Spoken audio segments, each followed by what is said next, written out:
We used to think that in the future we would be zooming out in flying cars, smiles and flowers. Well, this is the future, and oil is still the lifeblood of the modern world. The world roads are packed with hundreds of millions of hungry vehicles guzzling their way through billions of liters of petrol. This demand has kept explorers and refiners of oil busy, and Kenya is working hard to be in the league of oil-producing countries. The heat and barren-looking landscape gives one the impression that nothing meaningful goes on here. This is the somewhat deceiving picture of Lokichar in the vast county of Turkana. Physical appearance aside, something deeper sits in promise. In fact, this area has been in sharp focus in recent years, with the country's growing oil industry making a home for itself here in Lokichar. Oil exploration activities have been ongoing here since the black gold was discovered in 2012. But already 68,000 barrels of oil have been pumped out of Lokichar reserves. Tullow and Africa Oil estimate that there are 750 million barrels of oil still to be extracted from the Turkana wells. The sticky, viscous black liquid, crude oil, is the raw material for fuel. On this day, a government delegation from the Ministry of Environment and Natural Resources has come to assess Tullow's adherence to environmental requirements ahead of the commencement of the drilling phase. Mainly we are looking at the landscape damage by the trucks. We are looking at the waste and gas oil waste. How are they disposed? How are they managed? Of course, we are not yet there, but it is something that is part of the reason why we came here, to probably see what plans are there. Tullow Oil has been conducting ecological studies since October last year. The one-year survey is expected to conclude in August. Their timeline of evacuation of the oil will follow the slowest step, which is hours of environmental regulation and permitting. We are very clear about what we are going to do. They have given us all their plans, and we are making sure for us in 3 months we'll have given the requisite licenses if there are no issues. To keep the oil flowing, producers are exploring more wells in and out of Turkana. The British exploration firm is currently conducting a post-well analysis in Kerio Valley in the county of Elgeyo Marakwet. It encountered strong oil shows in Cheptuket 1 well that indicated the potential of significant oil generation in the region. Kenya plans to start exporting and marketing its oil by mid-2017. This will be on a small scale and has been named Early Oil Pilot Program that will be undertaken till mid-2019. There's different pipelines. In the early oil exploits, Tullow Oil will be drilling 2,000 barrels of oil daily from 5 wells. This is meant to test the market for Kenya's oil before large-scale production, with Tullow drilling oil from more than 200 wells in Lokichar. We've only drilled 76 wells. You look at our brothers in Uganda, they've drilled 200 wells. So we are at infancy stage, really at the beginning. For us, the oil piece is at the center of our economic agenda, because if we cannot exploit our petroleum finds, if we cannot create an environment in which more discoveries can be made, then we will not have the cash to sustain a very aggressive infrastructure agenda. Tullow has already sent the Energy and Petroleum Ministry the designs of the Central Processing Facility, CPF, which is to be set up at Lokichar. There's a small central processing facility. It's modular. So you just buy it or rent it off the shelf. There's nothing complicated about it. But a bigger and modern central processing facility will be set up in 2019 after Kenya goes full scale in oil production. Even for the large scale production? Oh, no. This is 2,000-3,000 barrels per day. When we go to full field production, we're talking about between 80 and 150,000 barrels per day. So you cannot have the same unit. It's to be too small.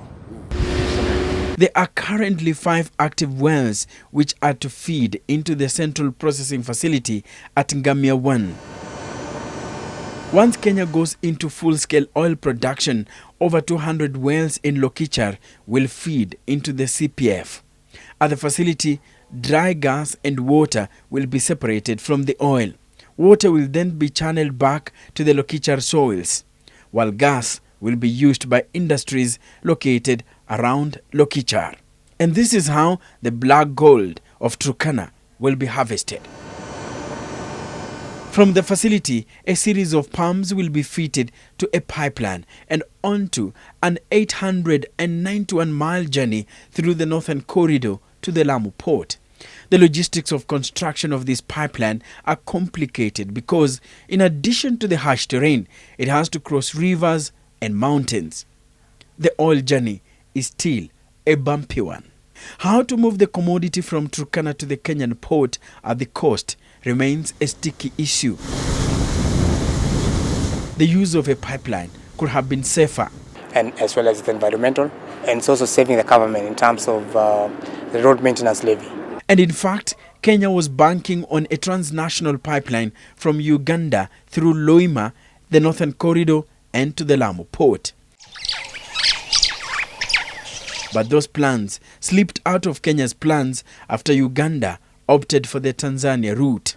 I thought, and it was the Kenyan position, that it might have been more economical, right, if we were to do it together, following the north route, which is through the port of Lamu.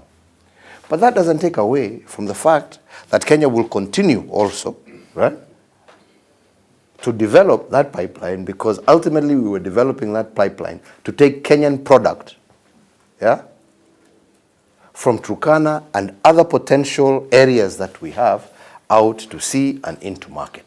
It's good that decision actually happened, because for a very long time, as you're aware, the government of Kenya and the government of Uganda, through the ministries of energies, have been negotiating for close to 2 years without closing the deal. So when we agreed to disagree with our Ugandan colleagues, we were then able to put in the expression of interest in less than a month. We have signed an MOU on oil and gas with Ethiopia so that we can together build a pipeline from Lamu on the refined products to supply all the way to Moyale, all the way to Hawaza and Addis Ababa. And we are also in consultation with our development partners, and also South Sudan. We had a meeting with them also so that they can also explore the use of the northern corridor. But the money to finance the project in the light of a burgeoning budget deficit appears hard to get. And so the question of when Kenya will be ready to transport the Turkana oil by pipeline. We are looking at by around 2019-2020. So the initial first formative years of extraction, the oil from Lokichar will be transported by road, yeah, as well as the rail. So it will be trucked from Lokichar to Eldoret, and we are looking at using wagons from Eldoret to KPRL. And we are also in the process of rehabilitating the tanks at KPRL, so that should be ready to receive our crude oil, which will be accumulated for some time before we ship it out. And I'll tell you, there are already inquiries in terms of the market for our crude oil. But again, the Turkana oil is waxy and needs to be liquefied before transportation. Inside this tank is solid crude oil. Now, we have this steam injector where steam will be injected into this tank to heat up and liquidify the oil before the oil is transferred to ISO tanks that will be loaded on trucks for transportation. And by road, the oil will be transported to the Eldoret rail hub. From Eldoret, the train service will be employed and oil transported to the Kenya Petroleum Refineries Company in Mombasa. In tanks here, oil will be stored in readiness for shipping to the overseas market. Refineries are crude oil specific. Our refinery was built because of the people who owned it for Middle East crudes. We would have to do quite a bit of work on it. Huh? And like I have been saying, what is it that we want to achieve with a refinery? You know, okay, fine, we create some jobs. But ultimately, what we want to achieve as an economy is the lowest cost of fuel so that we can move people and goods. Like a stone thrown into water, disturbing its restful composure, real and sustainable development is expected to have a ripple effect on individuals, the community, businesses, and the economy of Turkana and Kenya at large. Before the construction of the classrooms, we used to stay in under trees. We depended on only 2 classrooms, one for the Ministry of Education and the other building for the Community Development Fund. But those ones were not enough. The tallow oil chipped in. We got the 3 quarter classrooms plus enough desks. Before we got the classrooms, our school, the enrollment was low. And after having gotten the classrooms, the enrollment in the school has changed. Learning has gone smoothly in the school. Tunaona tutafaulu kwa sababu maelfu ya watu ndio wanaishi hapa na hospitali ilikuwa mbali. Na sasa hii talo imetujengea. Hospitali iko na maodi, iko na maternity, iko na kila mali hata ya kutoa madawa. Lakini tunashukuru. Global oil prices have slumped. But the start of oil production in Kenya in 2017 offers long-term prospects to diversify the country's economy. Kenya believes commercial oil production can propel her into middle-income status by 2040. This, the state says, is not just a pipe dream. It is an opportunity for Kenya to fuel her growth, create employment, foster technology transfer, and generate revenues for investments. Enoch Sikole, NTV.